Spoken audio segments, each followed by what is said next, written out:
Jalel Kadri, le sélectionneur de l'équipe nationale de Tunisie, a annoncé son départ de son poste après l'élimination précoce de son équipe lors du premier tour de la Coupe d'Afrique des Nations, CAN.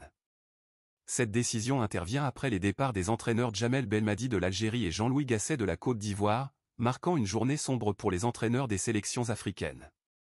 Kadri, âgé de 52 ans, a pris sa décision à l'issue du match nul, 0-0, contre l'Afrique du Sud, qui a scellé l'élimination des Aigles de Carthage de la compétition, sans remporter une seule victoire et en terminant à la dernière place de leur groupe. Il a déclaré « Ma décision est claire. J'ai un contrat qui fixe comme objectif les demi-finales, et puisque cet objectif n'a pas été atteint, le contrat prend fin. C'est ma décision et c'est ce que stipule mon contrat. » Kadri était en poste depuis janvier 2022 et sa démission survient après une performance décevante de l'équipe tunisienne lors de la CAN. Cette élimination précoce constitue un coup dur pour la Tunisie, qui avait des attentes élevées pour cette compétition.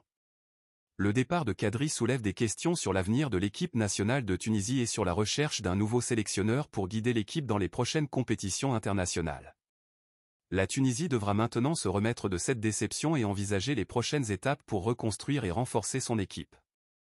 Il est important de noter que cette décision de départ de Kadri souligne les pressions et les attentes élevées qui pèsent sur les sélectionneurs des équipes africaines, où les résultats des compétitions internationales ont un impact significatif sur leur carrière et leur statut professionnel. La Tunisie devra maintenant se tourner vers l'avenir et trouver un nouveau sélectionneur capable de relever les défis et de mener l'équipe vers le succès lors des prochains tournois et qualifications. Le football en Tunisie continuera d'évoluer et de se développer, et il revient à la Fédération tunisienne de football de prendre les décisions nécessaires pour assurer une progression positive de l'équipe nationale.